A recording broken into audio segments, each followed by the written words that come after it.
Hermanos, abran sus Biblias en el libro de Lucas, capítulo 24, versículos 13 al 35. Lucas, capítulo 24, versículos 13 al 35. Y dice así la palabra de Dios. Y he aquí que aquel mismo día, dos de ellos iban a una aldea llamada Emaús, que estaba como a 11 kilómetros de Jerusalén, y conversaban entre sí acerca de todas estas cosas que habían acontecido. Y sucedió que mientras conversaban y discutían, Jesús mismo se acercó y caminaba con ellos. Pero sus ojos estaban velados para que no lo reconocieran. Y él les dijo: ¿qué discusiones son estas que tenéis entre vosotros mientras vais andando? Y ellos se detuvieron con semblante triste. Respondiendo uno de ellos, llamado Cleofas, le dijo: ¿eres tú el único visitante en Jerusalén que no sabe las cosas que en ella han acontecido en estos días? Entonces él les dijo: ¿qué cosas? Y ellos le dijeron: las referentes a Jesús el Nazareno, que fue un profeta poderoso en obra y en palabra delante de Dios y de todo el pueblo, y cómo los principales sacerdotes y nuestros gobernantes le entregaron a sentencia de muerte y le crucificaron. Pero nosotros esperábamos que él era el que iba a redimir a Israel. Pero además de todo esto, este es el tercer día desde que estas cosas acontecieron. Y también algunas mujeres de entre nosotros nos asombraron, pues cuando fueron de madrugada al sepulcro y al no hallar su cuerpo, vinieron diciendo que también habían visto una aparición de ángeles que decían que él vivía. Algunos de los que estaban con nosotros fueron al sepulcro y lo hallaron tal como también las mujeres habían dicho, pero a él no le vieron. Entonces Jesús les dijo: oh insensatos y tardos de corazón para creer todo lo que los profetas han dicho. ¿No era necesario que el Cristo padeciera todas estas cosas y entrara en su gloria? Y comenzando por Moisés y continuando con todos los profetas, les explicó lo referente a él en todas las escrituras. Se acercaron a la aldea a donde iban, y él hizo como que iba más lejos. Y ellos le instaron diciendo: quédate con nosotros, porque está atardeciendo y el día ya ha declinado. Y entró a quedarse con ellos. Y sucedió que al sentarse a la mesa con ellos, tomó pan y lo bendijo, y partiéndolo les dio. Entonces les fueron abiertos los ojos y le reconocieron. Pero él desapareció de la presencia de ellos. Y se dijeron el uno al otro: ¿no ardía nuestro corazón dentro de nosotros mientras nos hablaba en el camino, cuando nos abría las escrituras? Y levantándose en esa misma hora, regresaron a Jerusalén y hallaron reunidos a los 11 y a los que estaban con ellos, que decían: es verdad que el Señor ha resucitado y se ha aparecido a Simón. Y ellos contaban sus experiencias en el camino y cómo le habían reconocido en el partir del pan. Padre, que podamos, Señor, aprender de esta lectura, que podamos aprender de este acontecimiento, que podamos aprender de estos dos discípulos que iban camino a Emaús, que puedas traer enseñanzas a nuestros corazones, que puedas empujar nuestros corazones a vivir, Señor, de tal manera que no seamos como estos discípulos que te tuvieron al lado y no te vieron, sino que podamos tener fe y creer en ti todos los días. Edifícanos, Señor, a través de la palabra que vamos a compartir. Edifícanos a través de las escrituras. Permíteme predicarlas con fidelidad. Permíteme, Señor, llevarlas, Señor, con denuedo a sus oídos. Y tú te pido, Señor, que la lleves a sus corazones. Pero edifícanos hoy, Señor, eso es lo que yo te ruego, en el nombre de Jesús. Amén, amén y amén. Antes de que entremos a analizar el texto, porque como dije es amplio y he sacado como unas 5, 6 o 7 enseñanzas, iré haciendo como ayer, veré el reloj, iré diciendo cosas. Pero antes de nada, yo quiero que nos situemos un poco donde nos encontramos, para saber y conocer el corazón de esos discípulos, cómo se podían estar sintiendo. En el texto hemos visto un detalle importante. Habían pasado 3 días desde la muerte de Jesús. Habían pasado 3 días desde la muerte de Jesús. Entonces debemos empezar a entender primero cómo se sienten esos discípulos. Hermanos, Jesús no fue cualquier pastor. Jesús no fue un maestro al que ellos iban a ver una vez a la semana. Jesús no fue alguien al que ellos iban a escuchar tomando notas y simplemente aprender. Jesús fue el buen pastor, caminó con ellos, les enseñó con muestras de amor cómo amar al prójimo, les enseñó con muestras de servicio cómo servirse los unos a los otros, les enseñó a tener compasión de personas como la viuda de Naín, les enseñó cómo hacía milagros, como dar vista a los ciegos, resucitar muertos, levantar a paralíticos. Él andó con ellos, desayunó con ellos, comió con ellos, cenó con ellos, estaba días enteros con ellos, les enseñaba días enteros, les mostraba afecto y cariño días enteros, caminaba por desiertos días enteros con sus discípulos y ellos todos a su alrededor escuchando sus preciosas enseñanzas. Pero debemos entender lo que acaba de pasar. Jesús ya no está con ellos. Y debemos primero intentar situarnos en cómo se deben estar sintiendo esas personas. El maestro murió, lo han torturado, lo han clavado en una cruz, le han clavado clavos en las manos y en los pies, le han puesto una corona de espinos, le han escupido, le han insultado, lo han abandonado y lo han dejado solo. Y ya no está. Ha pasado un día y el maestro que siempre les enseñaba ya no está enseñando. Han pasado 2 días y el maestro que era esa persona amorosa y llena de compasión ya no está, están solos. Se levantan por las mañanas y se miran como ¿quién enseña hoy? ¿Qué hacemos ahora? ¿Quién está con nosotros? Nos hemos quedado solos. Los judíos siguen con sus fariseos, con sus líderes religiosos, con sus rabinos, con sus maestros, pero el nuestro ya no está.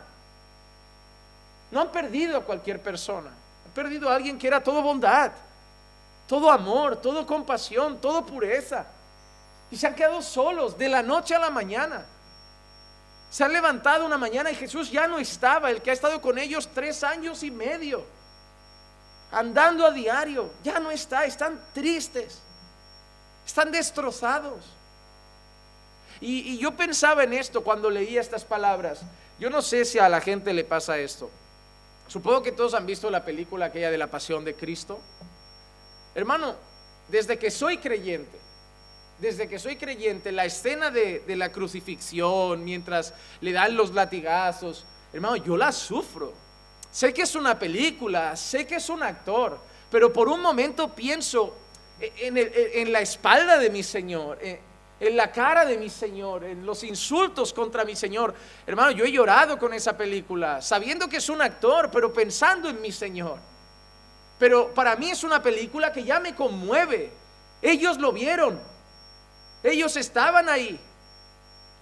Voy a ser honesto. Yo no soy ni la suela de la sandalia del tipo de pastor que es Jesús. Pero si a mí ahora me cogieran y me empezaran a sacudir, a pegar latigazos, hay gente que empezaría a llorar y sufriría por no poder hacer nada. Y no soy ni la suela del zapato de Jesús. Pero el amor que tienen hacia un pastor o hacia un guía, un maestro, trae dolor. Sufrirían de decir, lo están torturando y no ha hecho nada malo, solo por su fe, solo por proclamar el evangelio. Pero ahora piensen en Jesús y que ellos estaban ahí. Ellos veían los latigazos romanos arrancar pedazos de carne. Y ellos callados, temiendo por su propia vida, callados, sin decir absolutamente nada. Viendo la gente, el pueblo insultar. No sé qué cosas le dirían. Supongo que blasfemo, hereje y tantas otras cosas. Y abuchearlo. Y no me extrañaría que tirando fruta podrida o tirando piedras y tantas otras cosas. Y ellos ahí, viéndolo callado, no se defendió, Se dejó vapulear, se dejó torturar, se dejó castigar. No se quejó ni una sola vez. No le reclamó a ellos ninguna sola vez que lo dejaran solo. Y todo eso, hermanos, ahora está en su corazón. ¿Cómo te sentirías tú 2 días después de perder a tu madre, a tu padre, a un amigo íntimo, a un ser querido? Pues ellos han perdido a Jesús. Hermanos, están destrozados. Estaban destrozados. Y esa es la condición no solo de ellos, de todos los discípulos. Se sentían mal. Ya no tenían al maestro para escucharlo. Ya no lo tenían para andar con él. Ya no veían sus obras. Ya no se sentaban a la mesa a partir el pan con él. Estaban solos. Se sentían desorientados. Se sentían tristes. Y en medio de todo eso la gente empezó a hablar de que no se encontraba el cuerpo. Muchos decían, ha resucitado. Pero deben saber que también habían teorías de la conspiración en aquel entonces. Algún discípulo se lo habrá llevado, lo deben haber robado, alguien lo ha quitado, porque no veían algunos normal. Entonces había mucho revuelo alrededor de todo eso. Era mucha tensión, era mucho agobio, mucha tristeza, todo eso junto. Y ahora encontramos a 2 personas que con todo ese sentimiento en el corazón están yendo a Emaús, una aldeíta, como dice el texto, a 11 kilómetros de Jerusalén, andando. Cuando nosotros leemos 11 kilómetros digo, madre mía, si supieran lo que yo hago de kilómetros para venir a la iglesia caminando por fe, más de 100 kilómetros en coche. 11 kilómetros andando da para tener una buena charla, ¿no? Da para hablar un rato. Porque como veremos luego en el texto dice que les habló todo lo que decía, desde Moisés hasta los profetas de él. O sea, tuvo tiempo de enseñarles escrituras, pero estaban tristes. Así que vamos a analizar varias cosas de este texto. La primera, la frustración de los discípulos. No tenemos discípulos en un estado de éxtasis ahora. No están felices, no están ¿cómo deberían estar los discípulos en el máximo esplendor ministerial de Jesús? Jesús levantando muertos, Jesús levantando paralíticos. Los discípulos estarían sacando pecho, como diciendo, este es nuestro pastor, este es nuestro maestro, este es el Mesías, este es el Señor. Pero ahora no están así, ahora están frustrados. El versículo 17 dice, y él les dijo, ¿qué discusiones son estas que tenéis entre vosotros mientras vais andando? Y ellos se detuvieron con semblante triste. Se detuvieron con semblante triste. Y eso creo que no está por casualidad. Hay que entender que están tristes. Y me hace mucha gracia una cosa. Casi todas las personas que Jesús primero se encuentra tras su resurrección son personas que no se encuentran bien, que emocionalmente están frustradas, que emocionalmente están tristes. ¿Creen que es casualidad que Jesús vaya a hablar con estos 2 discípulos? ¿Podría haber ido directamente con los otros? ¿Podría haberse aparecido directamente al otro grupo? Pero ha ido con estos 2. ¿Por qué con estos 2? Estos 2, como veremos, están llenos de dudas ahora. Están llenos de tristeza. Y Jesús sabe que son sus discípulos. En ningún momento dice que son no creyentes. Son creyentes, pero que ahora están tristes, están frustrados. Y luego lo vamos a ver, llenos de dudas, incluso dudando de la resurrección. Y Jesús va a buscarlos, porque es algo precioso de Jesús. Nunca dejó un discípulo, como vimos ayer con el buen pastor, que nunca se le escapará una oveja y nadie las arrebatará de su mano. Él nunca dejó un discípulo a la deriva. Si los discípulos estaban tristes, los va a buscar. Si están frustrados, los va a buscar. Porque Él era un pastor, Él es un pastor. Y Él se encuentra con 2 discípulos que están totalmente tristes, pero no eran los únicos que estaban tristes. ¿Quieren saber de otro que estaba muy triste? Juan 21:15. Entonces, cuando habían acabado de desayunar, Jesús dijo a Simón Pedro, Simón, hijo de Juan, ¿me amas más que estos? Pedro le dijo, sí, Señor, tú sabes que te quiero. Jesús le dijo, apacienta mis corderos, apacienta mis corderos. ¿Cómo estaba Pedro? Hermanos, ¿qué estaba haciendo Pedro cuando Jesús resucitó? ¿Alguno lo sabe? En esa escena, ¿qué estaba haciendo Pedro? Estaba pescando otra vez. ¿Saben qué pienso yo? que Pedro había vuelto a la vida de antes, no de pecado, pero a su trabajo, decir, ¿sabes qué? Yo voy a pescar. No está con nosotros. Y Pedro no solo está como un discípulo triste que ha perdido al maestro. Pedro tiene un énfasis añadido, se llama culpa. Todos conocemos la historia de las 3 preguntas que le hace Jesús, la misma pregunta prácticamente 3 veces, por sus 3 negaciones. Pedro estaba destrozado. Pedro era el valiente, recuerdan que le había dicho, ellos te dejarán, pero yo estaré contigo hasta la muerte. El más valiente, el más osado, el que creía que iba a hacerlo mejor que todos los demás, el que creía que iba a soportar más que todos los demás, pero fue el más rápido en negarlo. Pedro se debe sentir con un peso de culpa enorme. Y Pedro se aparta y está pescando, pero ahí aparece Jesús. ¿Y qué hace con Pedro? Restaura a Pedro. Es lo que va a hacer con estos 2 discípulos al final. Va a restaurar a los 2 discípulos.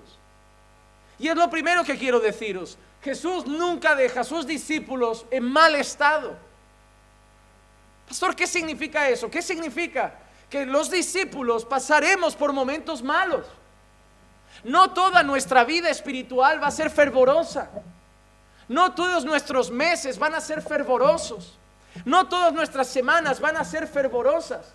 Tendremos altos y bajos, hermanos. Vamos a tener malos tiempos. Vamos a tener malos días. La vida va a golpearnos con circunstancias que nos van a avalar.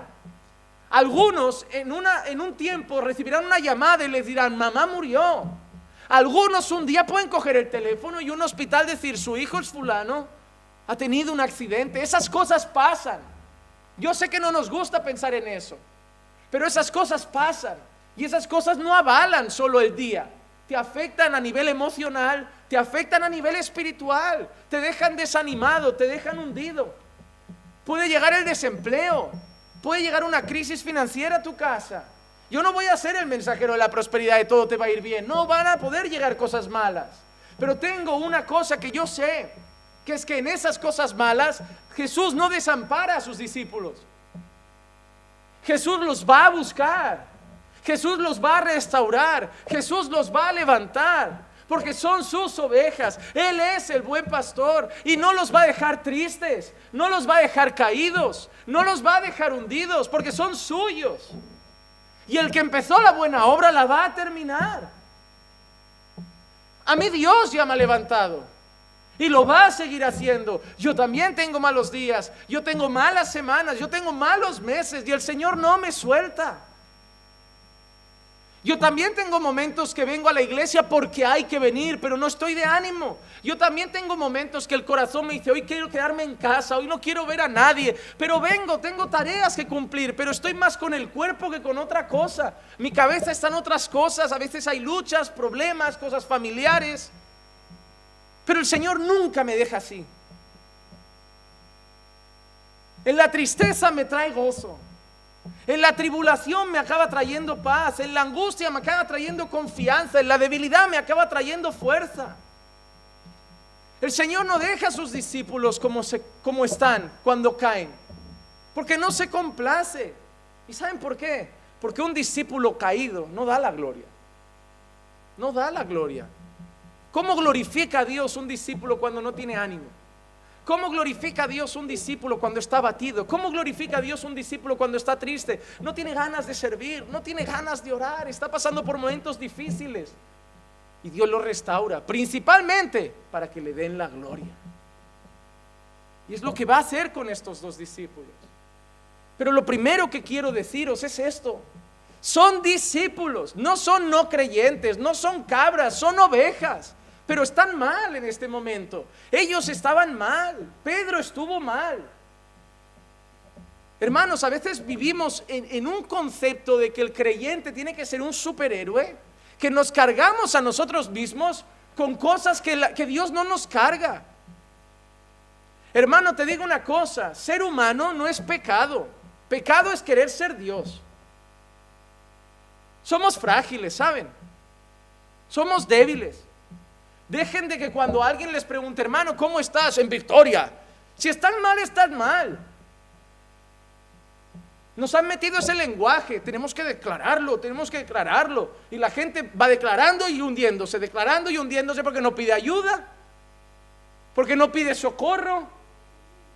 La gente se está hundiendo en el mar, la gente le tira un flotador con ¿cómo estás? ¿Estás bien? Estoy bien, y cada vez más hondo, porque no queremos reconocer nuestra tristeza, nuestro abatimiento, nuestra debilidad. Porque nos han metido la cultura de que el creyente debe ser un superhéroe. El creyente tiene que tener gozo siempre. El creyente tiene que tener paz siempre, porque Jesús dijo que nos da una paz que supera todo entendimiento. Y el gozo del Señor tiene que estar, y la fortaleza, y esto. Así que si no tengo gozo, mal. Si no tengo paz un día, mal. Y si estoy triste, mal. Porque el creyente no está triste. El creyente, ¿quién nos ha enseñado eso? Hemos criado un bando, una manada de creyentes hipócritas que fingen que están gozosos, que fingen que están con paz, que fingen que están fuertes, y vamos viéndolos de golpe, un día desaparecen. ¿Cómo puede ser? Porque no lo estaban, pero no querían decir. Porque nos han hecho pensar que el creyente siempre está firme. Pues hermano, aquí tienes dos creyentes tristes y a un Pedro triste. Y no son los únicos. Un hombre conforme al corazón de Dios, en uno de sus salmos dijo: mi alma está abatida hasta lo sumo. Un hombre conforme al corazón de Dios. Yo veo a un Moisés que en un momento de enfado revienta una piedra con un palo y le da un varazo. Oye, Moisés, el dominio propio de un líder, ¿dónde está? Sí, he hecho lo que he podido, pero pastoreas tú a esta gente a ver cuánto te dura el dominio. Soy humano, tengo límites y he reventado. El padre de la fe, ¿cómo se llamaba? Abraham. El padre de la fe, hasta que vienen un grupo y le dicen: ¿es tu mujer? No, es mi hermana. Ya, pero tampoco mintió, ¿no? Era medio hermana. Ya, qué listo. ¿Pero era su mujer o no? Él era listo, él temía por su vida. El padre de la fe tenía miedo. Y así podemos seguir con qué personaje, el que digas, te vamos a encontrar un fallo. Porque perfecto solo fue Jesús. Ya basta de querer ser superhéroes. Ya basta de fingir que todo va bien. Ya basta de fingir que podemos con todo. Ya basta con decir en todo: Dios me dará victoria, Dios me dará victoria, Dios me dará victoria.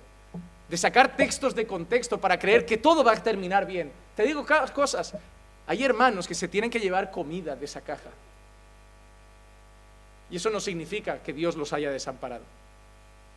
Eso significa que están pasando por un mal momento. Pero el Señor sigue con ellos en medio de ese valle. Esos discípulos estaban tristes, porque los discípulos de Jesús también se ponen tristes, porque luchan con su carne. No vivimos como el mundo, no somos dominados por las emociones. Como digo, caemos en tristeza, no vivimos tristes. Caemos en angustia, no vivimos angustiados. Es diferente. Pero tenemos días malos. Tenemos días malos. ¿Quién no ha tenido un día en que no consigue orar? No es que no quiera, es que no lo consigue. A mí me ha pasado. Mi cabeza decirme: Juan Manuel, hay que orar. Pero estar como que algo me pesa y digo: es que estoy malo y no tengo ganas. O sea, hermano, yo he tenido días malos de estos que oras sentado porque tienes que cumplir con Dios, de decir: Señor. Pero no el día de orar de rodillas, clamar al Señor. Días malos. Pero así como Jesús fue a estos dos discípulos tristes, así como Jesús fue a un Pedro triste, Jesús también me ha ido a mí y te va a ir a ti. Pero reconoce tu tristeza. Dile a Jesús: no estoy bien. Estoy abatido. Estoy angustiada. Estoy afanado. Señor, me sobrepasan los problemas. Necesito que me ayudes. Busca gente madura y pídelo. Grita socorro, que no pasa nada. Fingir si es pecado. No, hermano, ¿qué vas a perder? ¿Tu reputación de qué? ¿De súper espiritual? ¿De súper creyente? Hermano, tira a la basura la reputación. Y que cuando digan, es un débil, es una débil, ¿sabes qué vas a contestar? Uno más, como todos. Porque no hay nadie fuerte. Yo les animo, hermanos, a ser más honestos. A que cuando alguien por lo que sea les diga, ¿cómo estás? Sean honestos. Estoy mal. Necesito ayuda. Necesito ayuda. Pero estos discípulos no solo estaban tristes, tenían un problema todavía mayor, y está en el versículo 21. Y este sí es preocupante. Pero a veces los problemas pueden llevar hasta ese extremo. Tenían dudas, hermanos. Porque estar triste es una cosa, pero encima empezar a dudar es algo más grave. Versículo 21 dice, pero nosotros esperábamos que Él era el que iba a redimir a Israel. Pero además de todo esto, este es el tercer día desde que estas cosas acontecieron. Desde que estas cosas acontecieron. ¿Has leído la frase? Nosotros esperábamos. ¿En qué está eso? Está en pasado, ¿verdad? ¿Saben qué significa ese esperábamos? Teníamos la esperanza de que era. A mí me da a entender una cosa, ya no la tenemos. Estamos dudando. Porque mira cómo acaba. Y además de esto, ya es el tercer día. Como diciendo, y nosotros no lo hemos visto. Les asaltaron las dudas. Ya llegó el tercer día, esperaban verlo ellos. Sí, habían algunos que decían ha resucitado, habían algunos que decían que el cuerpo no estaba, pero ellos no lo habían visto y les asaltaron dudas. ¿Un creyente puede tener dudas? No, porque sin fe es imposible agradar a Dios. ¿No ves? Siempre hay un versículo para que te tengas que hacer el fuerte. Para que cuando le hagas una pregunta a alguien, hermano, esto no lo entiendo, pero créelo, tienes que creer. No puedes tener dudas, eso ofende a Dios. No, yo no dudo de Dios, yo tengo preguntas, pero yo no dudo de Dios. Hermano, tener dudas no es dudar de Dios. Tener dudas no es dudar de Dios. Hay temas bíblicos súper complejos. Cuando tú preguntas a los pastores, perdona, ¿qué pasa con los bebés que mueren al nacer? ¿No hay un 100% de armonía en la respuesta? Yo lo tengo muy claro, pues serás tú, porque buenos pastores, conocedores de la palabra, no se ponen de acuerdo. Oye, y esta es la que trae más pelos y problemas. ¿Y qué pasa si un creyente se suicida? Eso trajo la tercera guerra mundial pastoral. Y hasta hoy no se ha resuelto. Hasta hoy la guerra es quien tiene más orgullo para defender su postura, pero hasta hoy no se ha resuelto entre ellos. Y así podemos seguir con un montón de preguntas. ¿Por qué Dios permite que violen a una niña inocente? ¿Por qué Dios le da hijos a personas que los abandonan y algunos que desearían criarlos en el temor, no les da nunca un hijo? Uno se hace preguntas, pero eso no es dudar de Dios. Eso es no entender todas las cosas. Pero es que soy humano, vuelvo a lo mismo, somos humanos. Somos humanos. Que yo no tenga las respuestas no significa que no crea en Dios.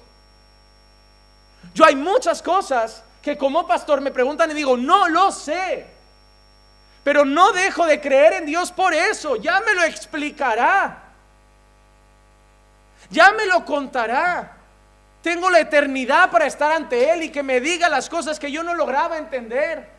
Tengo la eternidad para estar con Él y que me cuente el por qué hacía esto o permitía aquello. Tengo la eternidad para resolver cosas. Ahora veo como por espejo, pero luego veré cosas claramente.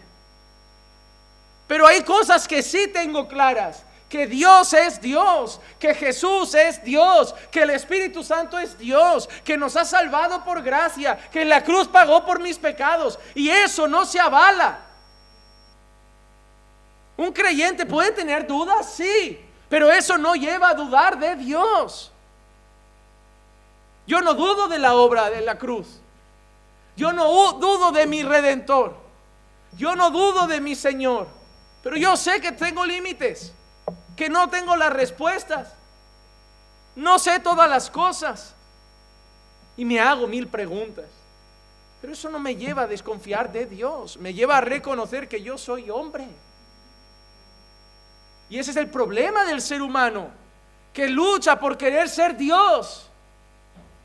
Hoy hay pastores que parece que les ofende decir no lo sé, como si fuera que un pecado, que un pastor dijera no lo sé.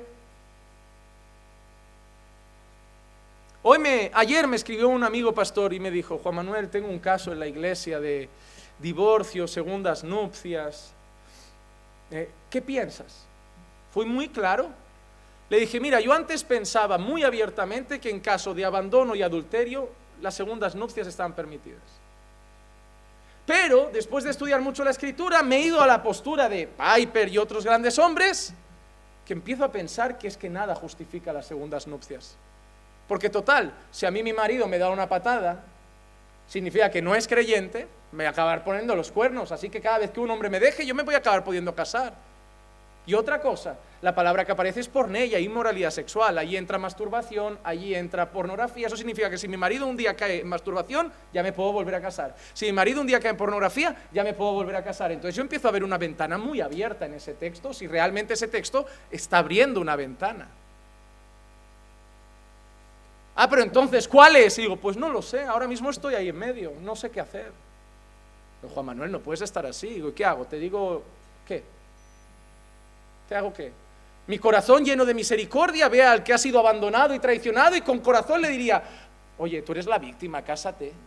Pero luego mis ojos miran la Escritura y ve cómo Dios aborrece el divorcio y que Dios puede ser el todo de una persona que no necesita volverse a casar, y me entran ganas de decir: ¿sabes qué?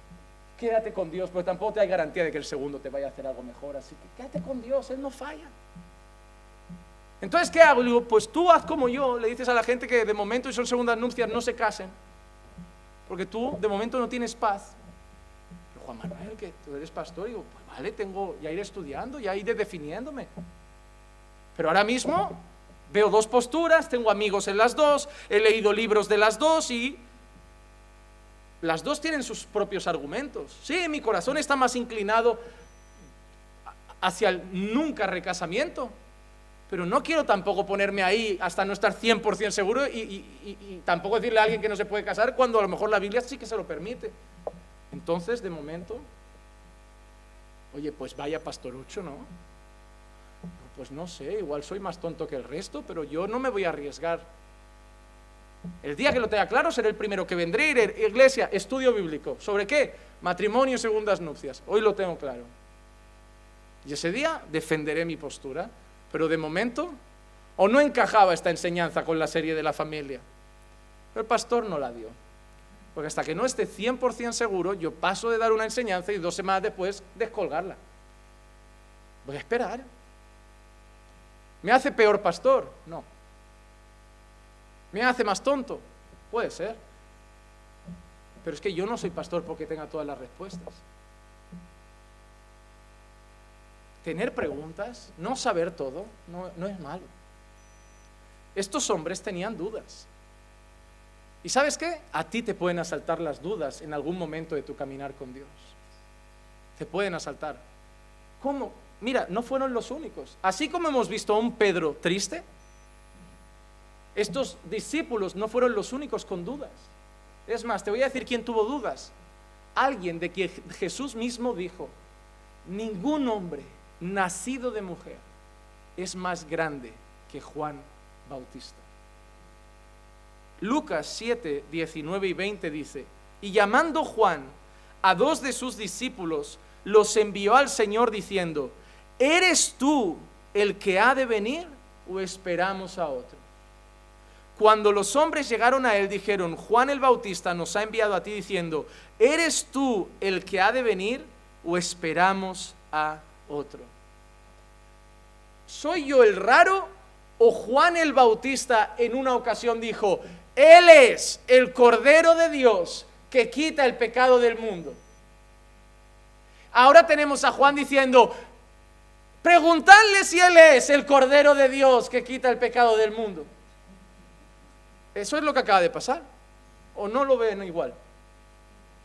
Solo que Juan, cuando dijo Él es el Cordero de Dios que quita el pecado del mundo, estaba en el apogeo máximo de su ministerio. Y ahora Juan está en una prisión a punto de perder la cabeza. Las situaciones habían colapsado a Juan hasta el punto de que le asaltaron dudas. Pero Jesús no le respondió, y supongo que conocen la historia, diciendo a sus discípulos: id a Juan y decid que vaya vergüenza de discípulo. Id a Juan y decir que sin fe es imposible agradar a Dios. Jesús entendía las dudas de Juan y le dijo a sus discípulos: id a Juan y decidle lo que veis. Los cojos saltan, los mudos hablan, los ciegos ven, y a los pobres les es predicado el reino de los cielos. Entonces, hermano, Jesús no deja a sus discípulos en mal estado. Jesús sabe que pueden caer, saben que pueden tropezar, saben que pueden tener dudas, saben que pueden tener miedo, y siguen siendo discípulos. ¿Por qué? Porque cuando lleguemos delante del trono para recibir la corona de justicia que Dios tiene preparado para nosotros, caeremos postrados como los ancianos que muestra Apocalipsis. Pondremos nuestra corona a sus pies porque diremos: no me he ganado nada, es mérito tuyo. Yo era débil, yo tuve dudas, yo tuve miedo, yo no sé ni qué hago aquí. Y ahí todo vendrá con sentido, porque por gracia sois salvos. Maravilloso. Porque ahora empieza a ser un poco menos pesado ser cristiano, porque tienes que ser la persona más fuerte de la tierra. Se muere tu madre y parece que tienes que tener gozo. En el entierro tienes que sacar la guitarra y cantar: alabaré, alabaré. No, quieres llorar y es normal. Y además no te apetece ni que venga la gente. Quieres estar solo. Estás sufriendo, es tu madre. Y la gente: qué cristiano, qué falta de gozo, qué falta de paz. ¿Dónde estará su fe? Pues mi fe está donde la tuya. Lo que pasa es que tú ahora estás en tu vida normal y yo ahora estoy enterrando a mi madre. Y no soy un superhéroe. No soy un superhéroe. Así que tenemos unos discípulos tristes, tenemos unos discípulos con dudas. Vaya tropa, ¿eh? Pero tenían una cosa: conocimiento intelectual.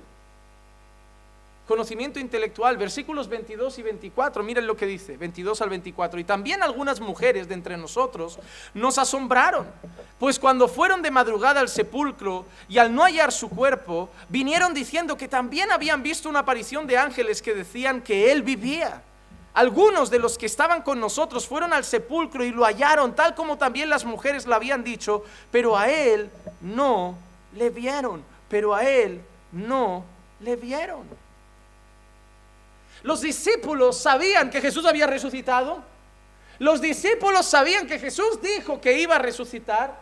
Las mujeres habían dicho: no está el cuerpo. Otros discípulos habían dicho: no está el cuerpo. Así que ellos tenían, por un lado, el anuncio de Jesús de que iba a resucitar. Por otro lado, el anuncio de mujeres de que el cuerpo no estaba. Por otro lado, el anuncio de discípulos de que el cuerpo no estaba. Tenían mucha información.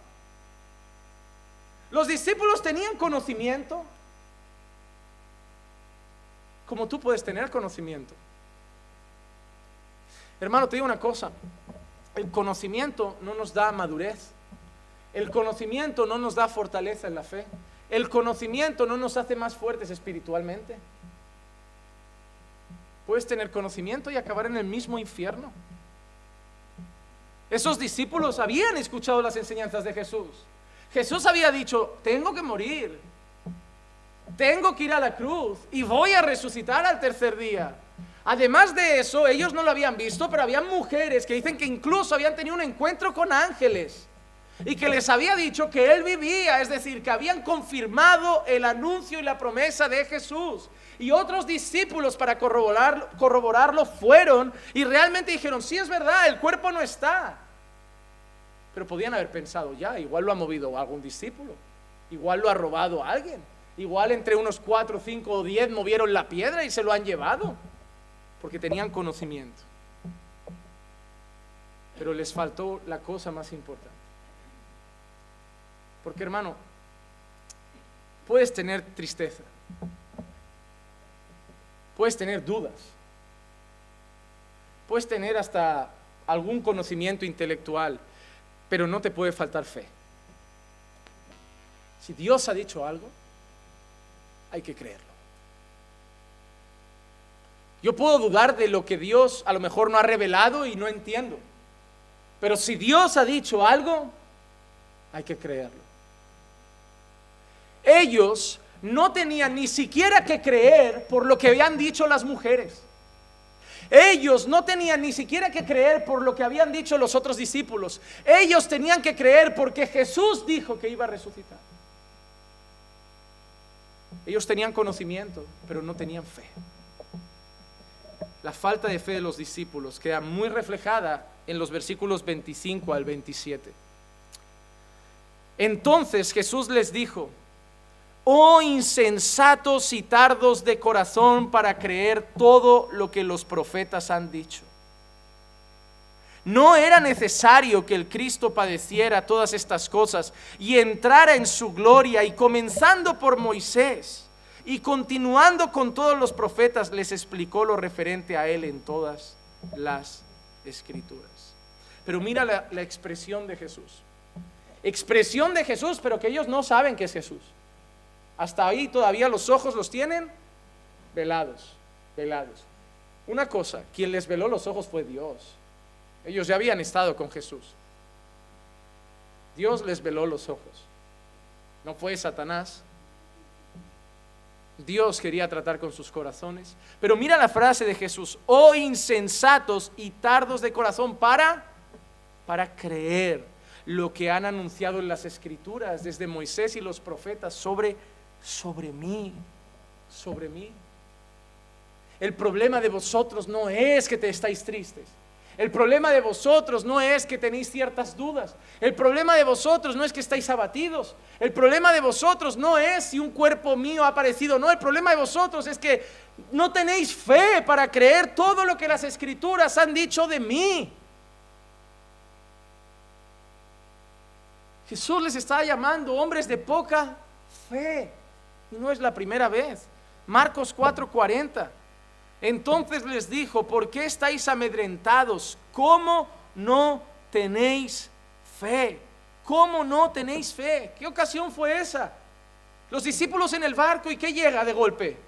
La tormenta. Y ellos empiezan a angustiarse porque empieza a entrar el agua, empieza a moverse el barco. Supongo pensarían que iban a naufragar, que se iba a volcar. Despiertan a Jesús porque estaba ahí tranquilo y dormido, y Jesús se levanta como diciendo que ¿no tenéis fe? Mira lo que les pregunta. Les dice que no tienen fe. ¿Por qué estáis amedrentados? ¿Cómo no tenéis fe?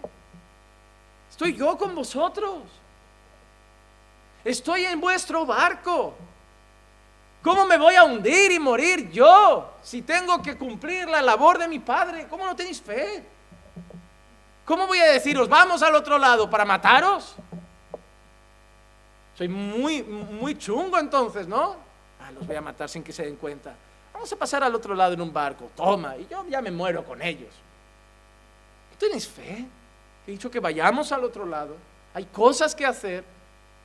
Falta de fe, pero no es la última vez. Mateo 14:31. Y al instante Jesús, extendiendo la mano, lo sostuvo y le dijo: hombre de poca fe, ¿por qué dudaste?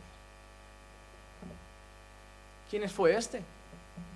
Este es un personaje. Tendríamos que hacer una serie solo de Pedro, porque de verdad, de Pedro te puedes tirar unos meses predicando. Porque nadie espera lo que llega a ser Pedro, con lo que fue Pedro. Porque si yo a alguien acabo usando mucho luego, de los que tengo ahí, no hubiera elegido a Pedro. Si es que a Pedro lo hubiera cambiado. ¿Recuerdan cuando habían 2 candidatos para sustituir a Judas? Matías y otro. Yo te digo una cosa, yo llego a ser Jesús y digo, llevaos a Pedro y que entren los 2. Porque total para lo que tengo. Pero Jesús no falla a la hora de elegir discípulos. Son débiles. Él los va a perfeccionar. Él los va a fortalecer. A mí me hace mucha gracia. Porque yo me examino. Cómo soy como hombre. Cómo soy como pastor. Cómo soy como predicador. Cómo soy como hermano. Y te digo una cosa. Cuando miro mis recuerdos de hace 9 años cuando empezó la obra, hay muchas cosas que gracias a Dios ni las reconozco ya. Porque yo veo mis recuerdos de hace 9, 10 años y yo pienso, yo soy muy parecido a Pedro. Yo era un desastre. Pero un desastre. Si yo hubiera sido Dios, yo nunca me habría elegido. Y menos para pastorear. Pero me veo donde Dios me ha puesto ahora. Y las cosas que está haciendo ahora y me quedo asombrado. Y me pregunto, ¿y dentro de 9 más? Si Dios elige a un discípulo, Dios pule al discípulo, Dios trabaja con el discípulo, Dios moldea al discípulo, Dios santifica al discípulo y Dios usa al discípulo. Pero es un proceso. El que empezó la buena obra la va a perfeccionar. Pero hay una cosa que vemos aquí. Un Pedro dispuesto a andar por el agua. ¿Eres tú? Soy yo. Pues si eres tú, di que vaya. Pues ven. Pues voy, ven. Que voy. Ven. Vale. Mira. Te lo digo, yo lo habría dejado ahí. Lo habría dejado. Pero él vuelve a meter la mano. Venga, Pedro, que todavía me tienes que negar. Que todavía lo tuyo no acaba aquí. Que tú me vas a decir dentro de unos días, estos son los flojos. Pedro, acabo de decir que me van a herir y las ovejas se dispersarán. Me voy a quedar solo. Estos son flojos, Jesús, pero yo soy. Pedro, tú eres el que se hundió en el agua. No, yo contigo hasta la muerte. Vale, Pedro, si tú lo dices. 2 días después, te ves a Pedro con alguien al lado. Tú no eras de... Yo ni lo conozco. ¿Quién es este? Si yo vengo de Samaria, si yo estoy aquí de paseo, si me habían dicho que había fiesta. Este era Pedro. El no te abandono pasó a ese hombre. Hermano, yo me imagino a Jesús recibiendo los latigazos, levantando la cabeza y mirando a Pedro. Y repito, si fuera yo, lo hubiera mirado así como... Pero Jesús no soy yo. Pedro lloró amargamente. Yo imagino un cruce de miradas entre Jesús y Pedro. Y Jesús con esa ternura de decir, te había dicho yo que tú también ibas a fallar. Y Pedro llorando. Pero no acaba ahí. Jesús resucita y va a buscar a Pedro otra vez. Y tú crees que a ti te va a soltar. Y tú crees que a ti no te quiere. Y tú crees que a ti te va a dejar porque hoy te has hundido en el agua. O a ti te va a dejar porque hoy lo has negado con alguna actitud o alguna palabra. No, hermano, Dios va a seguir metiendo la mano y sacándote del agua hasta el final. Porque ese es Jesús. Ese es Jesús. ¿Cuántas veces, de forma metafórica, a nosotros ya nos ha sacado del agua? ¿Cuántas veces nosotros íbamos andando en nuestro caminar cristiano con fe sobre el agua y de golpe algo pasó y otra vez nos hundimos y Jesús vuelve a meter la mano? Venga, otra vez. ¿No te has dado cuenta que hay algo en ti que a veces cae y parece que ya vas a desviarte y algo te vuelve a empujar como tú no, ya no eres de allí, tú eres de aquí, ya, pero arrastrándote, desde el suelo, pero aquí estás. Él siempre va a extender su mano para sacarnos del agua, porque Jesús no pierde a ninguna de sus ovejas. No lo hace, no lo hace. Y en esta ocasión tampoco lo hizo, porque tenía unos discípulos tristes, con dudas, con el conocimiento adecuado, pero con falta de fe. Pero Jesús no los deja así. No los deja así. Podía haber pensado, ¿sabes qué? Tengo muchos discípulos, deja estos. No, Jesús no acaba así nuestro texto. Llega algo crucial, y es la cena del Señor. Versículo 31. Y sucedió que al sentarse a la mesa con ellos, tomó pan y lo bendijo, y partiéndolo les dio. Partiéndolo les dio. ¿Esto representa qué? ¿Qué escena representa Jesús con este acto? Mateo 26, 26 al 28. Mientras comían, Jesús tomó pan y habiéndolo bendecido, lo partió y dándoselo a los discípulos, dijo: tomad, comed, este es mi cuerpo. Y tomando una copa y habiendo dado gracias, se la dio diciendo: bebed todos de ella, porque esto es mi sangre del nuevo pacto, que es derramada por muchos para el perdón de los pecados. Hermanos, Jesús estaba representando la última cena con sus discípulos. Jesús en el camino no les dijo: yo soy el maestro. Jesús en el camino no les dijo: yo soy el que ha resucitado. Jesús lo hizo de otra manera, partiendo el pan, para que recordaran la última cena, para que recordaran: este es mi cuerpo que por vosotros es partido, esta es mi sangre que por vosotros es derramada, y tenéis que hacer esto en memoria de mí. Les estaba recordando sus promesas, les estaba recordando con ese gesto: yo os dije que iba a romper mi cuerpo, que iba a derramar mi sangre. Yo ya lo anuncié. Y en ese momento se abren los ojos. En el versículo 31 leemos: entonces les fueron abiertos los ojos y le reconocieron. Pero justo ha pasado con ellos horas, 11 kilómetros de paseo, hablándoles de las Escrituras, ellos tristes y con dudas. Parte el pan, abren los ojos, y a mí lo que me sorprende es lo que pasa. Pero Él desapareció de la presencia de ellos. O sea, te has pasado todo el tiempo con dos discípulos llenos de dudas, de tristeza, de angustia, y en el momento que abren los ojos, te vas. Porque Jesús tenía que atender a otros discípulos que probablemente estaban igual que ellos. Él hizo lo que tenía que hacer. Ya no tienen dudas, ya no tienen tristeza, ya no están amedrentados. Ahora ellos van a ser los que también digan: ha resucitado. Jesús llegó a dos discípulos camino a Emaús con un propósito: restaurarlos, porque Jesús no deja a sus discípulos caídos. De repente el Señor abrió sus ojos. Y hermano, quiero decirles algo: eso tenemos que pedirlo día tras día al Señor. Hermano, tenemos que seguir pidiendo cada día al Señor que abra nuestros ojos para verle a Él. El Salmo 119, versículo 18, mira lo que dice el salmista: abre mis ojos para que vea las maravillas de tu ley. Hermano, debemos rogar a Dios que nos haga ver su palabra, que nos haga ver su persona, que nos haga contemplarlo, que nos haga admirarnos de Él. Porque a veces las cosas de este mundo, las luchas de este mundo, los problemas de este mundo nos quieren empezar a dejar ciegos ante la presencia del Señor, y no dejamos de ver la grandeza del Señor, la majestad de Dios.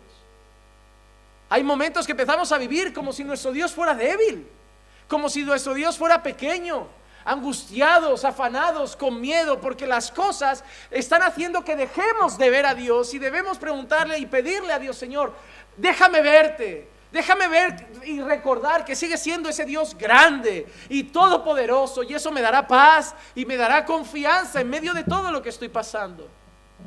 A lo mejor estás pasando por momentos de angustia, de miedo, porque no estás consiguiendo ver al Dios de la Biblia. Estás viendo todo lo que te rodea y está impidiendo que veas a Dios. Y a lo mejor hoy tienes que llegar a casa y decirle a Dios: quiero volver a verte. Y no me refiero de manera literal, sino de manera metafórica, contemplar sus atributos, su gloria, su majestad, su poder, porque eso nos da confianza.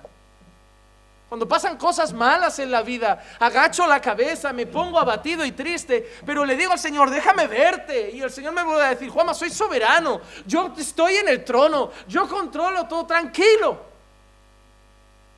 Digo: ya, pero es todo muy difícil, pero yo estoy aquí, mírame a mí, mírame a mí.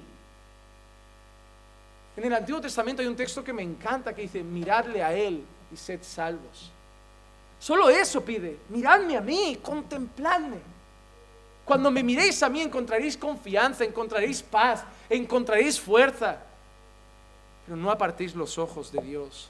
Pero hay una cosa preciosa que esto me enseña: solo Dios puede abrir los ojos. Solo Dios puede abrir el entendimiento. Solo Dios puede abrir el corazón. Todos conocemos el caso de Lidia, Hechos 16:14. Y estaba escuchando cierta mujer llamada Lidia de la ciudad de Tiatira, vendedora de telas de púrpura, que adoraba a Dios. Y el Señor abrió su corazón para que recibiera lo que Pablo decía. No estaban en Tiatira, Lidia era de Tiatira. Y Lidia escuchó la palabra del Señor. Escuchó la palabra predicada por Pablo y la escuchó porque Dios abrió su corazón. Porque Dios abrió su corazón para que escuchara a Pablo. Él obró, Él tocó su corazón. Lidia dice que era una mujer temerosa de Dios. Sería una mujer judía, temerosa del Señor. Pero en ese momento el Señor la quería volver creyente, quería que creyera el Evangelio, quería que creyera en Jesucristo. Y Dios abre el corazón. Y Dios abre el corazón. Fue Dios el que abrió los ojos de los discípulos que iban camino a Emaús. Fue Dios quien abrió el corazón de Lidia. Y hay algo glorioso en esto, que yo no sé cómo fue el proyecto misionero en Tiatira, pero solo sé una cosa: que Lidia era de Tiatira. Y en las cartas de Apocalipsis hay una carta a la iglesia en Tiatira. Yo no sé si Lidia pudo ser la primera mujer creyente de Tiatira, porque no sería el primer caso. La mujer samaritana, a través de ella luego leemos que muchos creyeron en Samaria. Lidia y su casa creen y empiezan a compartir con familia y amigos en Tiatira el Evangelio, hasta que hay una iglesia en Tiatira a la que incluso destina una carta Jesús a través del apóstol Juan. Pero hay una cosa clara: solo Dios puede hacer eso. La única esperanza de los discípulos de Emaús fue Jesús. Si Jesús no hubiera llegado, yo no sé cómo acaba la historia de estos dos. Tenían dudas, tenían tristeza, tenían miedo. Yo no sé cómo habría acabado. Es más, si Jesús no llega a Pedro, ¿cómo acaba Pedro? A lo mejor se dedica a la pesca ya de por vida y deja todo eso. Te digo una cosa todavía más grande: el único que puede resolver nuestra condición es Jesús. Nadie más. Porque las mujeres les habían dicho: ha resucitado. Los discípulos les habían dicho: ha resucitado, pero ellos tenían tristeza, ellos tenían dudas, necesitaban que fuera Dios quien hiciera algo. A veces mi mujer me ha dicho cosas y no las he visto. Gente me ha dicho cosas y no las he visto. He necesitado que Dios trate con mi corazón y darme cuenta personalmente con Dios de esas cosas. Que después ella a lo mejor me ve y me dice: esto ya te lo había dicho yo. Digo: ya, pero me lo tenía que decir Él. Hasta que Él no trae convicción. Hermano, yo me puedo sentar contigo y decirte: hermano, creo que tienes un problema de orgullo. Y tú: sí, sí, pastor, sí, claro, todos somos orgullosos, claro, claro. Hasta que no lo hace Él, no sirve. Yo puedo tratar con 1000 ovejas, puedo hablar con un montón de discípulos y ellos hasta darme la razón para que me calle, como muchos en cualquier pelea y discusión. Pero hasta que Dios no trae convencimiento, no hay cambio. Te digo por experiencia. Yo he luchado por años con cosas que la gente me decía, pero hasta que no me las dijo Dios, hasta que Dios no abrió mi corazón y mis ojos a esas cosas, no hubo cambio. Porque no importa lo que la gente diga hasta que tú no lo creas. Una cosa es cómo te ve la gente, otra cosa es cómo te ves tú. Por eso, repito, necesitamos que Dios nos abra los ojos, empezando para mirarnos a nosotros mismos y poder ver quiénes somos realmente. ¿Quiénes somos realmente? Y termino con dos cosas muy rápidas. Jesús se ha ido, pero los discípulos ya han cambiado completamente. Ya no es miedo, ya no es dudas, ya no están amedrentados. El versículo 32 tiene una frase que a mí me apasiona. Y se dijeron el uno al otro: ¿no ardía nuestro corazón dentro de nosotros mientras nos hablaba en el camino, cuando nos abría las Escrituras? Ellos reconocen que mientras hablaba con ellos algo pasó. Su corazón ardía. No dicen en ese momento: me está ardiendo el corazón mientras hablas. Pero cuando sus ojos son abiertos y reconocen que es Jesús resucitado, dicen: ahora entiendo cómo era que mi corazón ardía cuando me hablabas la palabra. Cuando me hablabas la palabra. Hermano, hay una relación muy grande entre los ojos abiertos de los discípulos y el corazón ardiendo por la palabra. Porque la fe solo viene por un lado, por el oír, y el oír de la palabra de Dios. Romanos 10:17, así que la fe viene por el oír y el oír por la palabra de Cristo. Esta fe no es solo decir creo en Jesús, como puede decir cualquier persona de esta calle que tenga una fe cultural. Esta fe es la fe salvífica, la fe que cambia, la fe que transforma, la fe que salva pecadores, la fe que trae conversión, la fe que llega a los corazones y cambia una vida de una vez por todas y para siempre. La fe que transforma, la fe que solo Dios da, y esa fe solo viene a través de oír y oír la palabra de Dios. ¿Entendemos, hermanos, cuán importante es predicar la palabra? De nada valen los shows en las iglesias, de nada vale cómo te sientas en la iglesia. Es que me gusta esta iglesia porque como a mí alguien me diga, hermano, ¿por qué eliges Caminando por Fe? Porque me siento bien. Eso parece un anuncio de pañales. Porque me siento bien. Entonces, ¿qué va a pasar cuando te sientas mal? Me iré. Pues nada. ¿Y cuando te sientas mal con tu marido? ¿Lo cambias?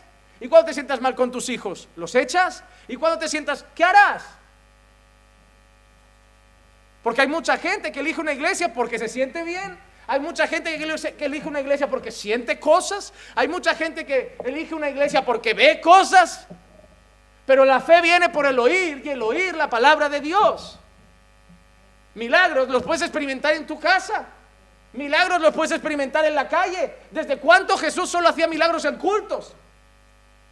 Yo los veo en las plazas. Yo lo veo en las calles. Yo los veo en el desierto. Hoy solo pasan en cultos y entre cristianos. Para elegir una iglesia hay que mirar el púlpito. Hay que mirar la palabra. Porque tú puedes traer a cualquier persona, a cualquier iglesia, y conseguir que se quede porque está entretenido, porque hay conciertos, porque hay buena música, porque hay entretenimiento, y acabar en el infierno. Se puede pasar de la silla de la iglesia al infierno. Pero tráelo a una iglesia donde sea expuesto a la palabra de Dios. Van a pasar dos cosas: o se convierten o se van llenos de rabia diciendo que son duros, que se sienten mal, que solo los confrontan. Solo va a pasar dos cosas: o se acaban yendo o se acaban convirtiendo. Porque cuando uno es expuesto día tras día a la palabra de Dios, o acaba siendo tan confrontado que lo odia y se va, o acaba siendo humillado por la palabra y se postra. Necesitamos un lugar que se predique la palabra. Por eso es importante. Porque los corazones de los discípulos no ardieron en otro momento, sino cuando la palabra fue predicada. Y en esta iglesia pasa. Dios confronta los corazones a través de la palabra. Dios confronta las vidas a través de la palabra. Es otra manera de decir, los corazones arden. Hay testimonio de que es palabra de Dios. Querríamos enfadarnos con el mensajero, pero no hay cómo salir porque son versículos y capítulos de las Escrituras. Si algo no nos gusta es su palabra, la de Dios. Hebreos 4:12 dice: la palabra de Dios es viva es eficaz, es más cortante que cualquier espada de dos filos, penetra hasta la división del alma y del espíritu, de las coyunturas y los tuétanos, es poderosa para discernir los pensamientos y las intenciones del corazón. Hermano, cumple su propósito, alcanza a los perdidos, transforma a los pecadores, santifica a los creyentes, nunca vuelve vacía. Hoy todos vais a salir de aquí después de haberos encontrado con la palabra de Dios, y en cada uno hará algo. En cada uno hará algo. Alguno estaría triste, dirá: ¿sabes qué? Dios me acaba de reforzar. Alguno estaría con dudas y acabará diciendo: ¿sabes qué? Tengo preguntas, pero sigo creyendo en Dios. Alguno acabará más convencido diciendo: es aquí donde tengo que estar porque hay palabra. Pero nunca vuelve vacía. Nunca vuelve vacía. Yo no necesito ver que la gente se cae, no necesito ver la gente gritando, no necesito ser ese predicador de esas iglesias que cada frase que dice el predicador un aplauso. Que esto está bueno, esto está bueno. No, eso corta, eso me hace perder minutos de predicación. Eso haría perder segundos valiosos de palabra. Prefiero un silencio rotundo y corazones que están atesorando cada palabra pronunciada. Prefiero un silencio profundo y cabezas que no paran de pensar en sus vidas mientras la palabra es expuesta. Prefiero que el llanto sea en casa cuando uno recuerde el sermón y diga: ¿qué he hecho con mi vida? Porque yo lo único que necesito ver es el fruto de esa palabra, semana tras semana. Yo creo en el poder de la palabra de Dios. Y termino con el final, porque este final también puede ser para alguien hoy. Compartieron las buenas nuevas, no se lo guardaron para ellos. Y levantándose en esa misma hora, regresaron a Jerusalén y hallaron reunidos a los 11 y a los que estaban con ellos, que decían: es verdad que el Señor ha resucitado y se ha aparecido a Simón. Y ellos, ¿qué hacían ellos? Contaban sus experiencias en el camino y cómo le habían reconocido en el partir del pan. Hermano, quiero terminar con una cosa. Hay algo que a mí me enseña esta palabra. Hay algo que a mí me enseñan estos versículos finales. Y es una cosa: una vez Dios te ha abierto los ojos, no te lo puedes guardar para ti solo. No te lo puedes guardar. No puede ser que digas que has conocido al Salvador y te lo guardes. No puede ser que digas que has conocido al Hijo de Dios y te lo guardes. No puede ser que digas que has conocido el remedio para que un alma salga del infierno y te lo guardes. Ellos estaban, mire cómo empieza la historia y mire cómo acaba. Empieza así: a Emaús, y acaba: ¡ha resucitado! Mira cómo ha acabado. ¿Sabe qué pasa por medio? Jesús llega. ¿Cómo cambia la historia? Por eso te he dicho, son muchos versículos, pero es que hay que ver la historia completa. Cambia completamente. ¿Qué ha pasado por medio? Jesús ha abierto el corazón de esos hombres. Pero no se han vuelto ya para casa tranquilos, como: me basta, ya lo tengo yo. Han corrido a decirlo. Que las mujeres tenían razón, que los discípulos tenían razón. ¿Y cómo lo sabéis vosotros? Es que estábamos en el camino, llenos de tristeza, llenos de dudas. La verdad, íbamos a tirar la toalla, casi volvíamos ya a la vieja vida. Pero de golpe aparece alguien. Yo no sabía ni lo quién era. Además me enfadé porque me dijo: ¿de qué habláis? ¿Qué discutís tanto? Y yo, qué nervioso estaba. Digo: ¿cómo puede ser que este no se entere de lo que está pasando en Jerusalén con Jesús? Y le hablé y encima me contesta, porque ahí no sabían que era Jesús. Insensato, falto de fe. Digo, encima el tío. Y yo no sé por qué se me ocurrió invitarle a casa, porque él iba de largo. Lo vi y dije: ¿sabes qué, pobrecito? Ya se hace tarde, que venga hoy. Pero cuando se sentó y vamos a cenar y pasó algo. Cogió el pan, lo partió y ahí lo vimos. Era Él, está vivo. Esa era la actitud. Juan 4, 28 al 30. Entonces la mujer dejó su cántaro, fue a la ciudad y dijo a los hombres: venid, ved a un hombre que me ha dicho todo lo que yo he hecho. ¿No será este el Cristo?